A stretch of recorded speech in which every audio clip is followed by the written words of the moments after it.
오늘은 누가복음 11장 1절에서 13절로 누가복음 33번째 말씀으로 주께서 가르쳐 주신 기도라는 제목으로 우리가 함께 은혜를 나누고자 합니다. 자, 여러분은 요즘 기도를 많이 하십니까? 기도할 때 어떤 기도를 하고 있습니까? 또 주로 어디서 기도를 하세요?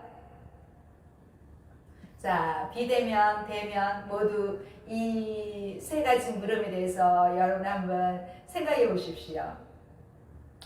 교회 열심히 다니는 성도들 가운데도 신앙생활을 오랫동안 해도 기도하는 법을 제대로 배운 적이 많지 않습니다.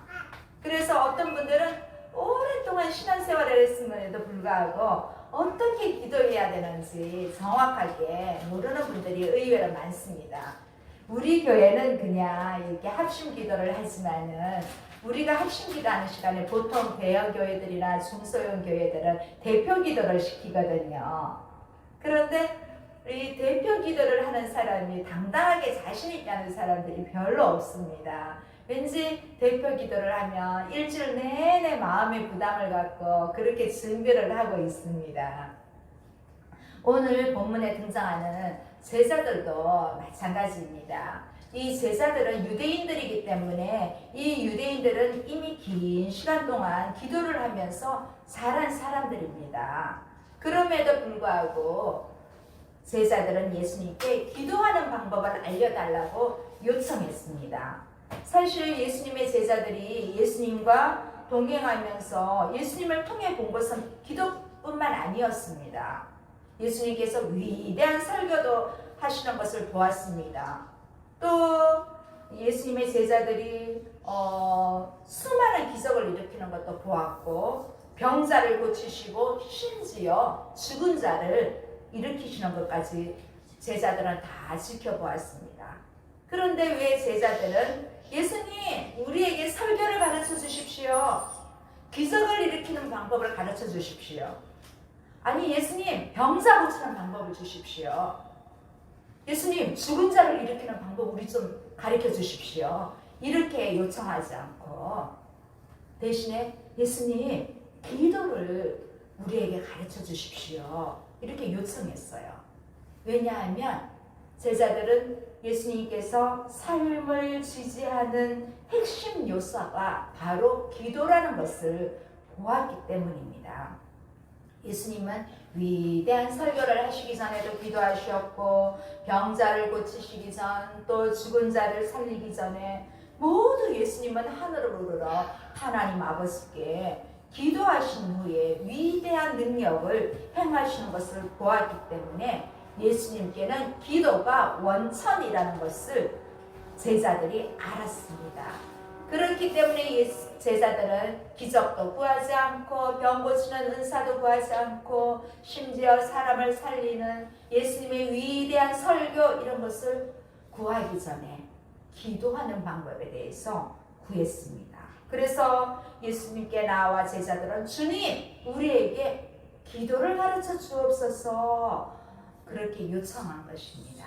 본문은 예수님이 한 곳에서 기도하는 장면으로 시작합니다. 우리 1절 보겠습니다. 1절 예수께서 한 곳에 기도하시고 마치심에 제자 중 하나가 여짜오되 주여 요한이 자기 제자들에게 기도를 가르치신 것과 같이 우리에게도 가르쳐 주옵소서.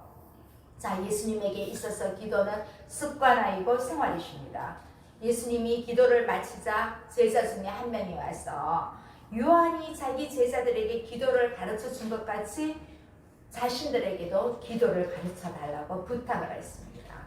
그래서 예수님은 제자들에게 기도를 어떻게 가르쳐 주셨는지 오늘 말씀을 통해서 우리도 그러한 기도를 했으면 합니다. 2절 보겠습니다. 2절 예수께서 이르시되 너희는 기도할 때 이렇게 하라. 아버지여 이름이 거룩히 여김을 받으시오며 나라가 임하오시며 2절 상반절을 보면 아버지의 이름이 거룩히 여김을 받도록 기도해야 합니다.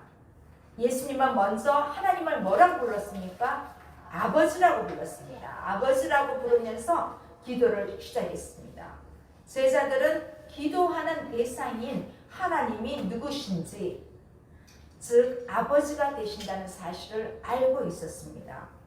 자녀의 필요를 알고 도와줄 준비를 하고 계시는 하나님을 신뢰하고 우리는 기도를 해야 됩니다.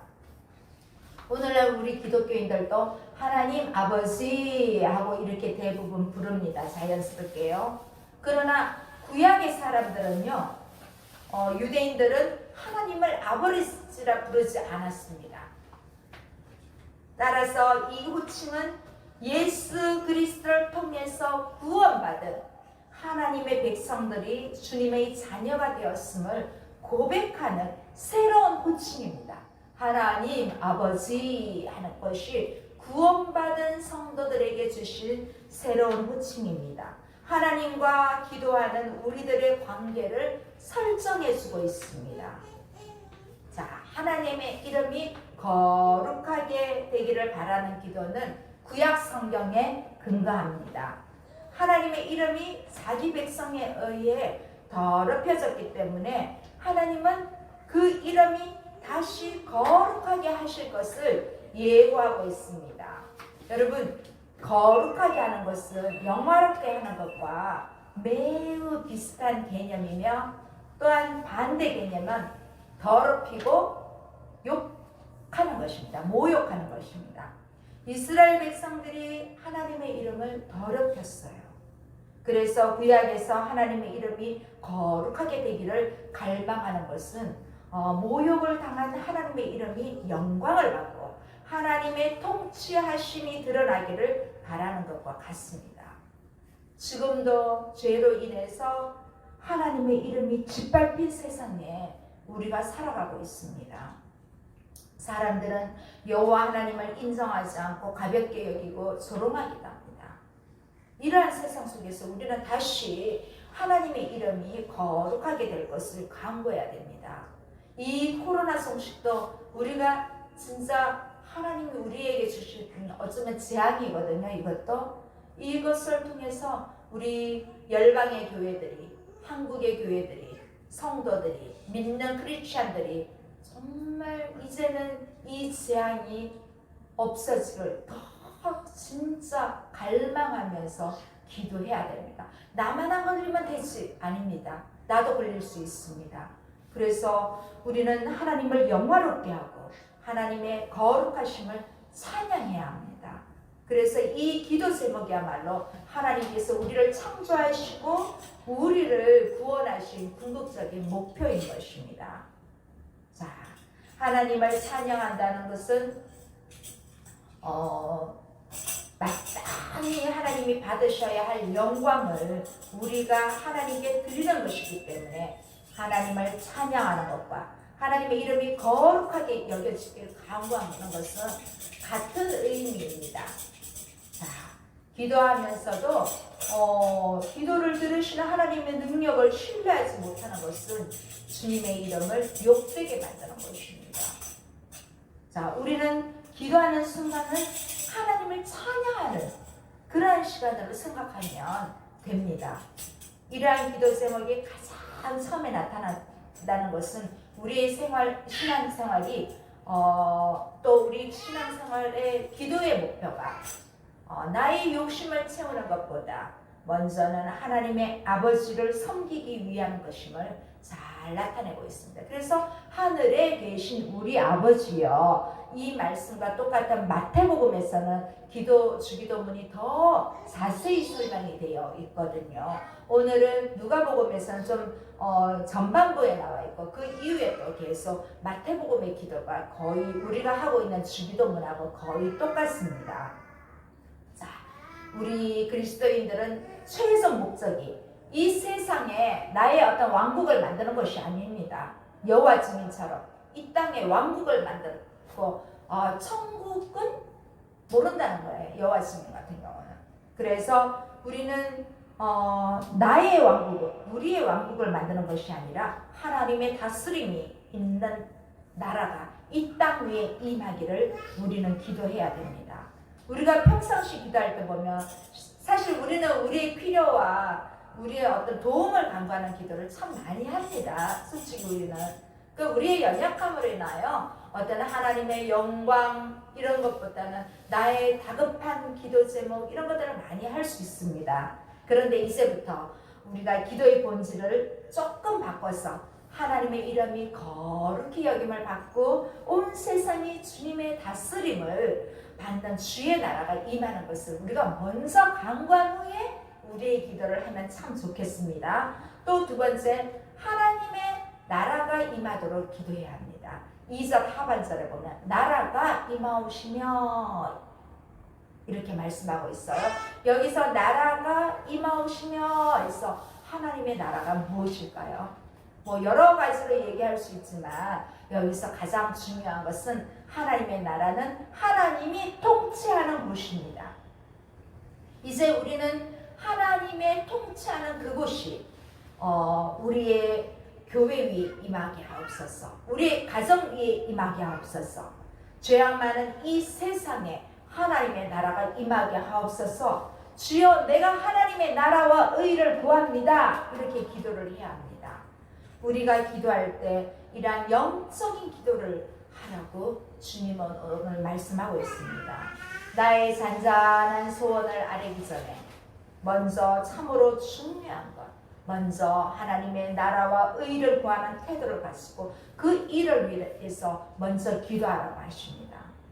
그렇지 않으면 실시되도록 우리는 사탄의 세력을 우리를 틈타게 막 찾아오잖아요. 우리 진짜 별로 다툴 일도 아닌데 막 다투잖아요. 별로 기분 나빠할 일도 아닌데 기분 나빠해요.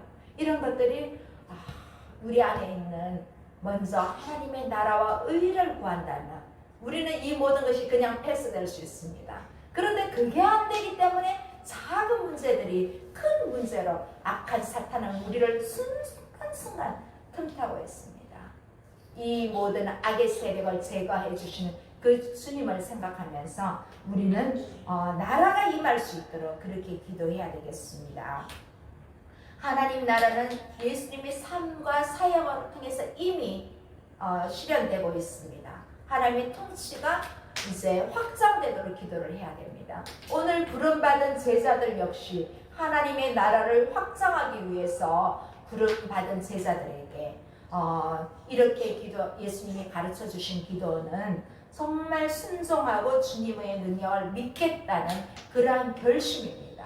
그래서 제자들이 다른 것을 구하지 않고 주님 우리에게 기도를 가르쳐 주시옵소서 할 때 하나님은 이런 기도를 하도록 하십니다. 하나님의 나라가 임하도록 또 먼저는 아버지의 이름이 거룩히 여김을 받을 수 있도록 두 번째 나라에 임하오시며 이렇게 기도를 한 것입니다. 이런 후에 우리에게 일용할 양식을 위해서 우리의 필요를 위해서 기도합니다.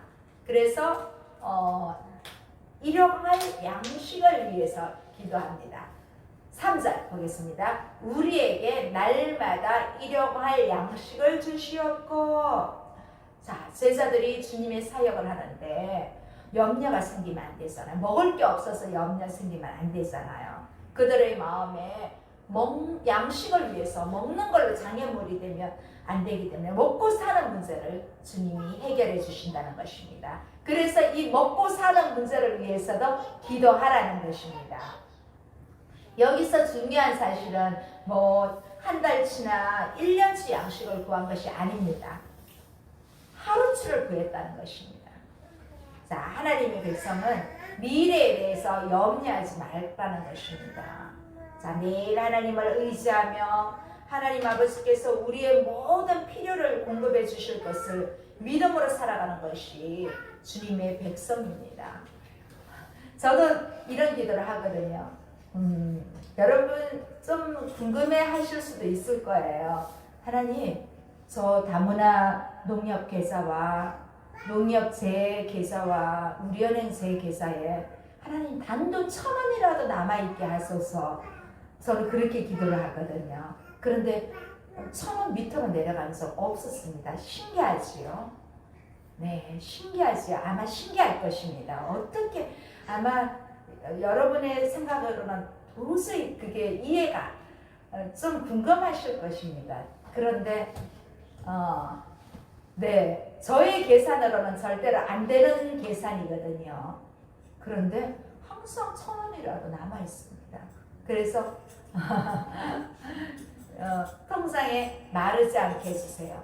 그래서 하나님이 잘은 못 먹어도 일용할 양식을 주십니다. 네. 그래서 우리의 필요를 하나님은 채워주십니다. 자, 그래서 앞으로 그것도 중요하지만 하루하루 소중하게 살아가기를 예수님은 원하시는 것인데, 이것은 마치 여러분 이스라엘 백성들이 광야에서 만나를 먹었잖아요. 만나는 하루 양식이에요. 엿새째 되는 날만 이틀 양식이에요. 주일은 안식일에는 만나가 내리지 않기 때문에 만나는 하루에 내일 먹을 것까지 갖고 와도 썩어버립니다. 남겨두면. 오직 주일 먹을 것만 안 썩습니다. 엿새째 날 수확한 것만. 그것처럼 하나님은 일용할 양식을 우리에게 주신다는 것입니다. 그런데 여기서 보면요, 또 나의 양식이 아니라 뭐라고 합니까? 우리에게, 우리의 양식을 구했다는 것을 기억하십시오. 기도는 나 혼자만 잘 먹고 잘 살기 위해 드리는 것이 절대 아닙니다. 하나님은 우리의 기도를 통해 우리의 공동체의 일용할 양식도 함께 구해야 한다는 사실을 가르치고 계십니다. 나 혹은 우리 식구만 먹을 것이 있다고 만족하는 것이 아니라 우리 주변에 굶고 있는 사람은 없는지 돌보아야 하는 삶이야말로 하나님께서 기뻐하는 것입니다. 여러분 집에 양식만 보지 말고 또 다른 사람들의 양식도 봐주십시오. 우리의 양식.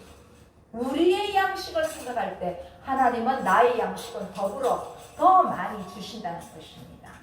또한 예수님은 우리에게 일용할 양식뿐만 아니라 우리에게 죄 지은 사람을 모두 용서해야 한다고 가르치셨습니다. 자, 죄의 용서를 위해서 기도해야 합니다. 자, 4절 보겠습니다. 4절 우리가 우리에게 죄 지은 모든 사람을 용서하오니 우리 죄도 사하여 주시옵고 우리를 시험에 들게 하지 마옵소서 하라. 자, 떡이 있어야 생명이 있습니다. 밥을 먹어야 생명이 살듯이 용서가 있어야 우리의 영혼이 삽니다. 성도는 용서받아야 하는 대상일 뿐만 아니라 용서해야 하는 존재이며 또 하나님의 용서를 전달해야 되는 매개체입니다. 이미 우리는 죄인으로서 하나님께 용서받은 자들입니다. 그래서 이제 우리는 하나님의 자비를 본받아 우리에게 잘못한 사람들도 넉넉히 용서해주는 마음과 태도를 가져야 합니다. 할렐루야. 여러분 아셨죠? 나한테 이로 대했으면 나도 이로 대하리라. 내가 눈으로 대했으면 눈으로 보상하. 이거 안 됩니다. 그것도 안 됩니다. 네, 저는 지지난주에도 제가 말씀 중에 있는데 보복 안 했습니다. 저는 취하해졌습니다. 네네. 그래서 우리는 처음에는 좀 섭섭해하고 보복 나한테 진짜 내가 먼저 절대 용서 안 해. 이런 마음이 생길 수는 있습니다. 그런데 그 끝까지 가지 마십시오. 그럼 스스로 더 불편한 것입니다. 남도 불편하게 만들 뿐만 아니라 내가 스스로 불편하기 때문에 그런 마음이 생길지라도 하지 마십시오. 그러면 우리도 그런 때를 경험할 때 하나님은 상대방으로부터 우리도 보복당할 수가 있거든요. 그래서 예수님은 시험에 들지 않게 해주시도록 기도하도록 그렇게 우리에게 가르쳐주고 있습니다. 또 시험에 들지 않도록. 자, 여기 4절 후반부에 있습니다. 4절 후반부에 자, 우리를 시험에 들게 하지 마옵소서 하라. 자, 예수님은 우리가 마귀의 유혹에 넘어지지 않도록 시험에 들지 않도록 기도하라고 하십니다. 우리는 나는 언제나 강해 그렇게 하면 안 됩니다. 자신의 약함과 한계를 인정하면서 인생의 위기가 올 때 구해달라는 기도입니다. 매 순간 원수마귀가 주는 영적, 육적 유혹에 넘어지지 않도록 하나님을 의지하며 살아갈 것을 가르치고 계십니다.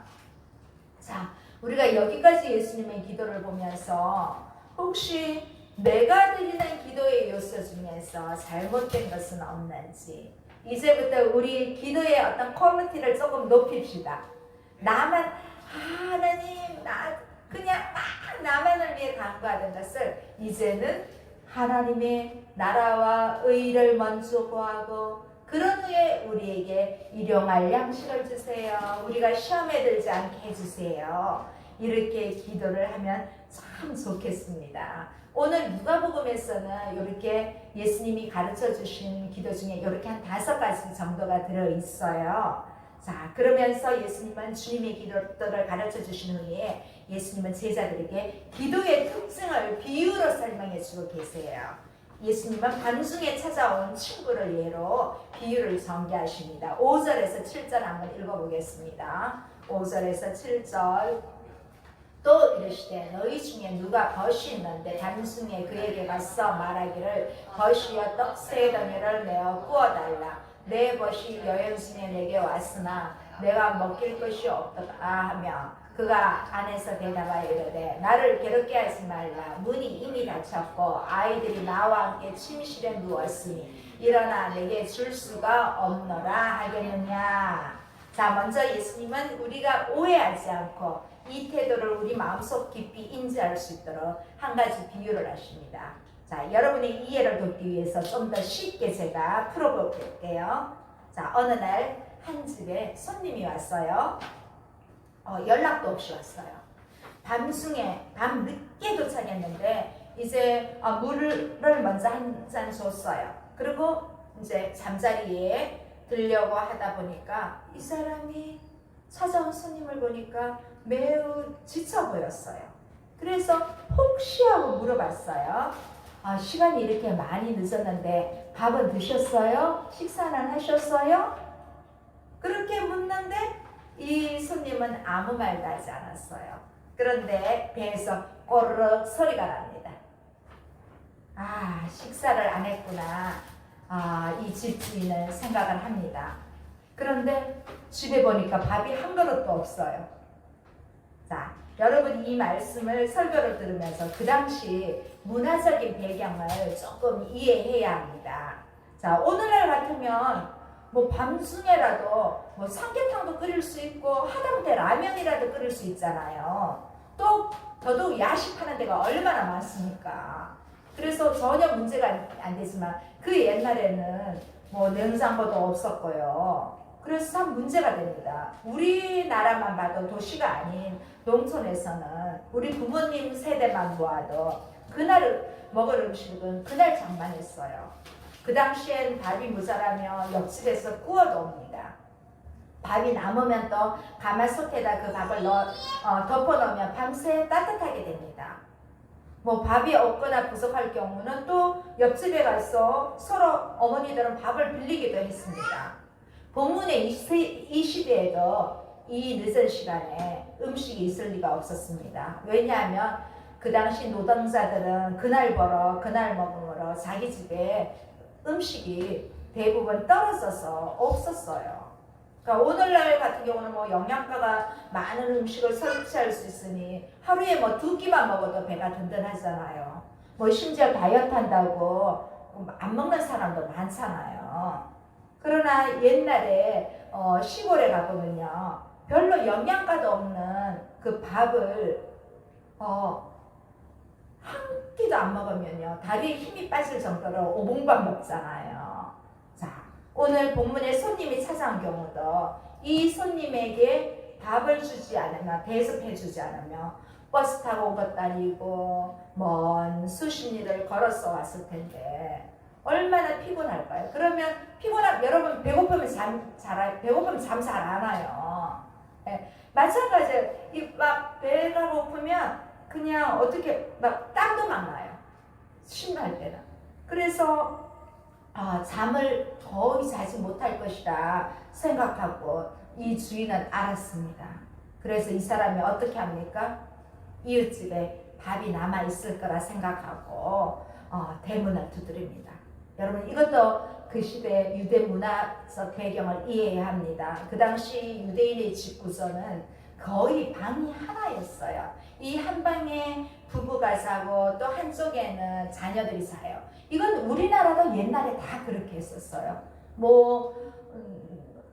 다들 어저께 그 강점장님도 얘기했잖아요. 처음 신혼살림 방 하나에 8평짜리 이렇게 사셨다고 얘기하셨잖아요. 다들 그렇게 살았습니다. 근데 또 여러분의 세대와 저의 세대와 우리 부모님 세대는 또 다르거든요. 연예인들도 보면 처음에 한 방에 여럿이 이렇게 그런 살았던 얘기를 하는 사람들 종종 들었습니다. 자, 그래서 이 함께 자기 때문에 주인을 깨우면 가족 전체가 다 깨는 거예요. 그래서 그럼에도 불구하고 이 굶주린 친구를 위해서 이 주인은 결단을 합니다. 가서 문을 두드리기로 결단을 한 것입니다. 결과가 어떻게 됩니까? 주인도 일어나고 부인도 일어나고 아이들도 다 깨우게 됩니다. 그래서 이 온 식구들은 바깥에 불이 났나 하고 나와보니까 뭐라고 합니까? 떡 3덩이만 빌려다오. 이렇게 부탁한 친구를 향해 문이 닫혔고 아이들이 자고 있으니 떡을 줄 수 없다고 돌려보낼 사람은 없습니다. 왜냐하면 찾아온 사람이 친구이고 벗이고 이웃이기 때문입니다. 특히 친구는 환대해야 하는 의무감으로 서로 나누는 관계입니다. 한밤에 찾아와 어려운 부탁을 할 수밖에 없는 친구의 처지를 외면하는 것은 친구 관계나 환대의 문화에서 있을 수 없는 일입니다. 환대의 문화에서는 그 친구가 아니라 손님이라고 해도 그냥 돌려보내지 않습니다. 구약시대에 보면 이 아브라함이 천사들이 왔을 때도 대접을 했고 친구가 아니어도 이렇게 부지 중에 온 사람들도 다 대접을 합니다. 자, 유대의 그 농촌 가옥은 서로 가까이 이렇게 붙어 있어서 손님을 환대하지 않는 사실이 드러나면 금방 온 동네에 알려지게 됩니다. 또 다음날 거절당한 친구가 동네에 이야기할 수도 있습니다. 자, 이웃에 사는 친구는 이미 해가 지고 늦은 밤이라 이미 아내와 아이들이 함께 이불까지 깔고 잠자리에 누워 있는데 얼마나 귀찮겠습니까? 우리 한번 이런 상황을 생각해 보십시오. 얼마나 귀찮겠어요. 자, 예수님께서 이 비유를 가르치신 포인트가 어디에 있을까요? 우리가 기도할 때 어떤 태도로 기도해야 됨을 가르치기 위해서 예수님은 이 비유 말씀을 하셨습니다. 8절에 있습니다. 8절 볼게요. 내가 너에게 말하노니 비록 벗됨으로 인하여서는 일어나서 주지 아니할지라도 그 간청함을 인하여 일어나 그 요구대로 주니라. 자, 예수님은 친구 관계 때문에 주는 것이 아니라고 합니다. 그냥 예의 없이 문을 두드리고 막무가내로 요구하는 태도 때문에 문을 열어줄 수밖에 없다고 판단하십니다. 자, 여기서 간청함, 여기에 답이 있습니다. 이 간청함은 앞에서 말한 것처럼 막무가내하고 좀 모렴치, 또 무례한 이런 말이 뜻이 포함되어 있습니다. 이 비유에 등장한 집주인은 귀찮아서라도 어쩔 수 없이 떡을 줘야 합니다. 예수님은 이 비유를 통해서 하나님께 적극적으로 간청할 것을 가르치고 있습니다. 일어나는 것을 귀찮아하는 집주인은 어쩔 수 없이 요구를 들어줬지만 우리 하나님은 한밤중에 간청하는 기도를 귀찮게 여기기보다 환영하고 기뻐하는 아버지로서 응답하십니다. 비록 이웃에 사는 사람은 그 벗을 귀찮아하면서 어쩔 수 없이 집 주인의 요청을 들어주었지만 우리 하나님은 우리 기도를 환영하며 기뻐하는 마음으로 응답해 주신다는 것입니다. 저도 더 간청할 것입니다. 이 말씀을 준비하면서 더 간청할 것입니다. 여러분 더 간청하십시오. 하나님 앞에 기도하는 것은 좀 뻔뻔함이 있어야 된다는 것을 오늘 저는 좀 젠틀하게 기도하려고 하는 그런 것들도 있었거든요. 하나님 다 알아서 해주시겠지. 그런데 그게 아닙니다. 이렇게 뻔뻔하게 해야 합니다. 자, 그래서 이 비유를 하시는 예수님은 우리의 기도에 응답하시는 하나님 아버지의 성품을 또 말하고 있습니다.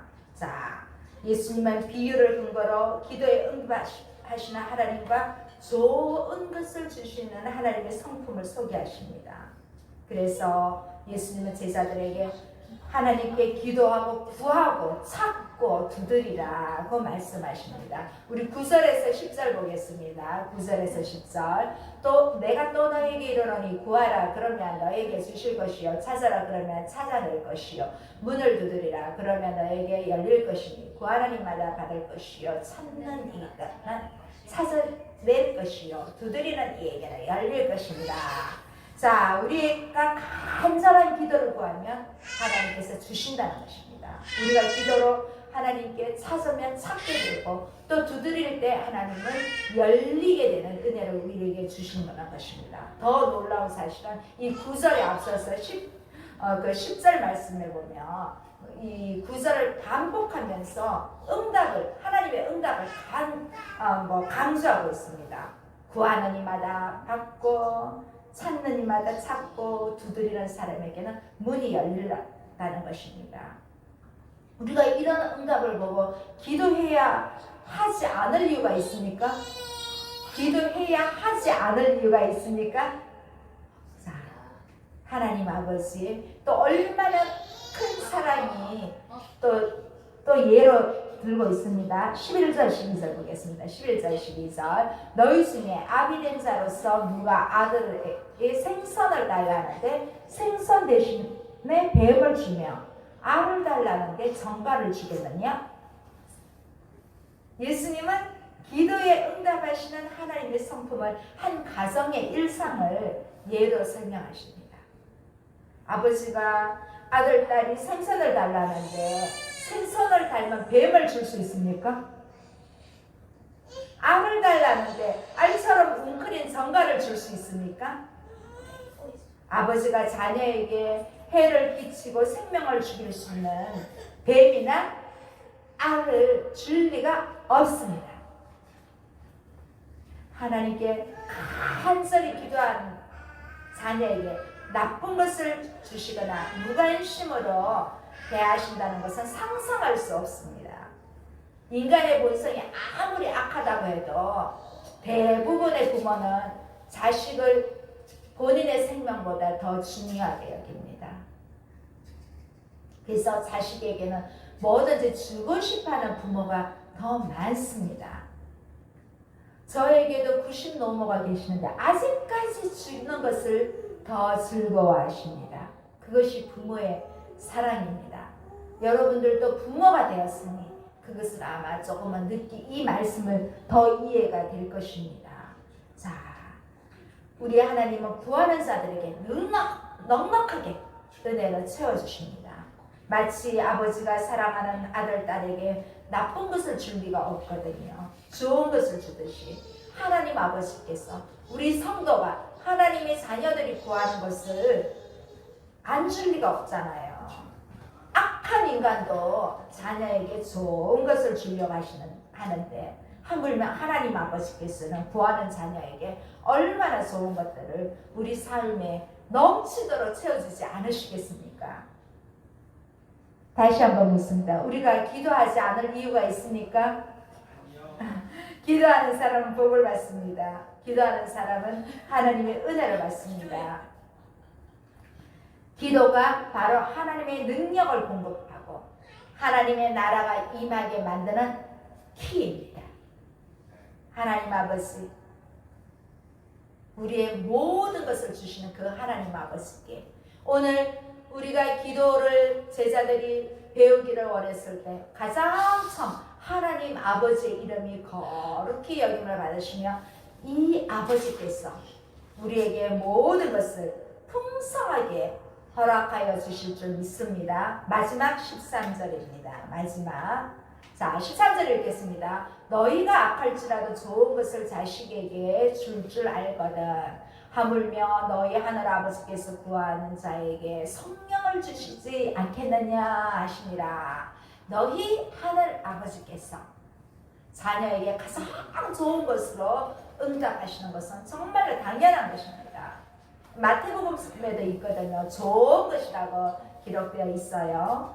자, 그러면 여러분에게 좋은 것은 무엇입니까? 가장 좋은 것은 무엇입니까? 여러분에게 가장 좋은 것 중에 가장 좋은 것, 바로 오늘 13절은 성령님이라고 합니다. 하나님이 우리와 함께 하시는 임마누엘입니다. 하나님이 우리와 함께 하시며 모든 것이 해결됩니다. 조금 더딜지라도 어떤 것들은 해결이 됩니다. 자, 여러분 믿습니까? 어떤 것이 해결됩니다. 오늘 무엇보다 우리에게 일용할 양식이 해결됩니다. 우리 죄가 해결됩니다. 유혹에서 헤어나는 것이 해결됩니다. 하나님의 나라가 이 땅 위에 이루어질 줄 믿습니다. 하나님은 늘 좋은 것을 우리에게 주십니다. 그 중에도 가장 좋은 선물은 바로 성령이십니다. 여러분 성령 충만한 한 주가 되시기를 바랍니다. 아멘. 기도하시겠습니다. 살아계신 하나님 아버지 감사합니다. 주님께서 친히 가르쳐 주신 기도를 통하여 우리가 은혜를 받았습니다. 우리에게 일용할 양식도 소중하지만 그 무엇보다도 하나님 아버지의 이름을 거룩하게 여기고 하나님의 나라가 우리 가운데 임하기를 소원합니다. 그리할 때 이 모든 것을 더하여 주시는 최고의 선물인 성령을 주실 줄 믿습니다. 성령이 내 마음에 임재하도록 죄의 자리에서 멀리하게 하시고 떡이 필요한 친구에게 떡을 공급해 줄 수 있는 넉넉한 마음을 저희에게 허락하여 주시옵소서. 예수님의 이름으로 기도드립니다. 아멘.